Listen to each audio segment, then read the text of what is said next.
this isn't just another story about dogfights and air battles. No, this is about a technological gap so huge, so unbelievably vast, it completely rewrote the rules of war. Today, we're going to dig into why Japan's bravest, most skilled pilots were basically helpless against America's ultimate weapon of the skies, the B-29 Superfortress.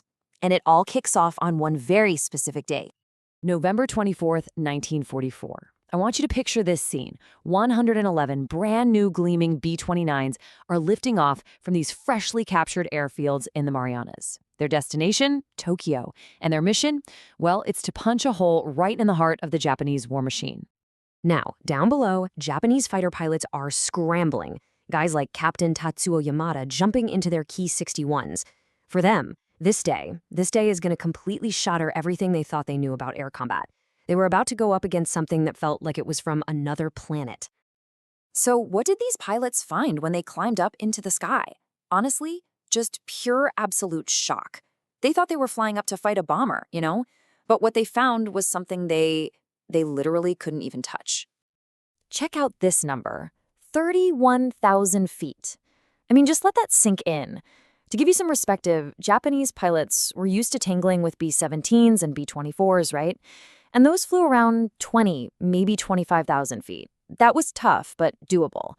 This was a whole different ballgame. The B-29s were just cruising in their own private airspace. And you can just feel the sheer helplessness in this quote from one of the pilots. The B-29s passed overhead like silver ghosts. Imagine that. You can see your enemy, these massive silver giants carving these long white lines across the sky, but you can't do a single thing about it. They were totally untouchable. The frustration must have been just off the charts. So what was going on here? How on earth did the B-29 create this altitude sanctuary for itself? Well, it all boiled down to some game-changing, revolutionary tech that Japan just had no answer for. And right here, you can see that tech gap in stark black and white. Look at the numbers. The B-29 could just fly thousands of feet higher. Its engines were designed for that thin, cold air. And the crew, they were flying in relative comfort. For the Japanese pilots, it was the complete opposite. I mean, every single thing on this list was another nail in the coffin. Let's talk about pressurization. This wasn't just some neat feature. It was a massive human advantage. It basically meant the B-29 crew felt like they were at a comfortable 8,000 feet. They could operate in their shirt sleeves, totally focused, totally efficient. Meanwhile, the poor Japanese pilots in their unpressurized cockpits, they were fighting a war just to stay conscious. We're talking brutal cold, crushing exhaustion, and hypoxia. That's a lack of oxygen that messes with your brain. You can't fight a war like that. And then there's this beast, turbo-supercharging. This was the real secret sauce. Think of it like giving an engine its own high-altitude oxygen mask. It forces that thin air into the engine so it can maintain its power, just like it's at sea level. A Japanese engine at that same height? It's basically gasping for breath, losing huge amounts of power and just struggling to keep the plane from literally falling out of the sky. Okay, so you have this totally insurmountable tech gap, right? What do? Well, the Japanese response became this incredibly desperate struggle. It was basically a story of pure human courage versus the cold, hard laws of physics. And you can just see their desperation escalating. First, they try new flight tactics, trying to get a head start on climbing. When that doesn't work, they start stripping their planes down. I mean, they're pulling out armor, radios, even some of their own guns, anything to save weight for just a few hundred more feet of altitude. And when that still wasn't enough, they turned to the absolute last resort, organized ramming attacks. And that brings us to the tragic story of Sergeant Masao Itaki. He's in one of these specially lightened fighters, pushing his engine to the absolute limit. He actually gets within sight of a B-29. He's so close he can taste it.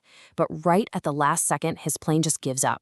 It runs out of energy, stalls out, a mere 500 feet short of his target, and just tumbles back down. It's the perfect, heartbreaking example of how impossible their mission was. A quote from an American B-29 crew member just sums it all up perfectly. He said, "They had nothing but courage, and courage wasn't enough against physics.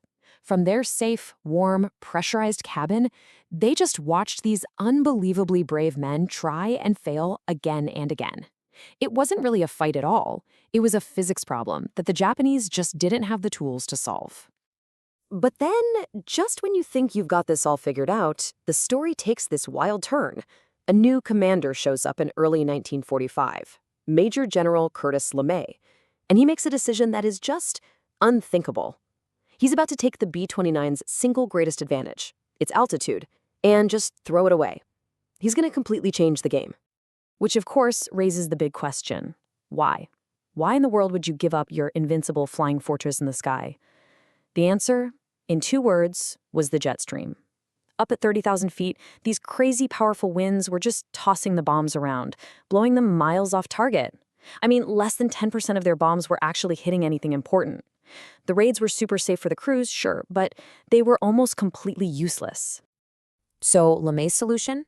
It was as brutal as it was brilliant. He ordered his bombers to go in low. We're talking 5,000 to 9,000 feet. And at night. He even had them strip out most of the guns so they could carry way more incendiary bombs. And on March 9th, 1945, with Operation Meeting House, this terrifying new strategy was unleashed on Tokyo. They traded safety for pure, devastating effectiveness. And here's the really brutal irony in all of this. Suddenly, Japanese fighters could finally reach their enemy. The altitude problem was solved. But these were pilots trained for one-on-one dogfights in broad daylight. Now they were being thrown into total chaos, in the dark, against hundreds of bombers at a time, with no decent radar or ground control to help them.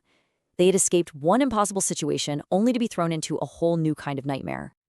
And that brings us to the final act of the war, where the B-29's technological dominance would be proven in the most absolute and, frankly, the most terrifying way imaginable. Yeah, we're talking about the atomic missions. These missions demanded absolute perfection. There could be zero chance of anything going wrong. So for this, they used these specially modified silver plate B-29s. They were stripped of almost all their guns, which made them lighter, so they could fly even higher and even faster than the standard models. Basically, they were completely and totally immune to interception. So on August 6, 1945, the Enola Gay flies over Hiroshima at 31,600 feet. And again, down below, Japanese pilots like Lieutenant Matsuo Yasui scrambled. They did everything they could, but their fighters just gave out, stalling thousands of feet beneath their target. All they could do was watch, completely helpless, as one single plane changed the world forever. And you know, the pilot of the Enola Gay, Colonel Paul Tibbets, said it himself. The success of the single most important mission of the entire war, it wasn't about luck. It wasn't about the enemy failing to show up. It was guaranteed from the start by a technological advantage that was, in his own words, absolute. So when you put it all together, what was the decisive advantage? Well, it was a whole cocktail of things, right? You had pressurization for the crew, keeping them sharp. You had turbo-superchargers for the engines, giving them power where others had none. You even had this amazing remote-controlled gun system. And maybe, most importantly, you had the raw industrial might to build almost 4,000 of these incredibly complex bombers. The truth is, the war in the Pacific was won just as much in American factories and engineering offices as it was in the skies over Japan. And that really brings us to the final big idea here. The story of the B-29 is more than just history. It's this timeless and honestly pretty sobering lesson about warfare. It leaves us with a question that's just as real today as it was back then. In modern war, when sheer courage and determination go head-to-head with the superior machine, what's the inevitable outcome? Can there really be any other winner than the one with the better tech?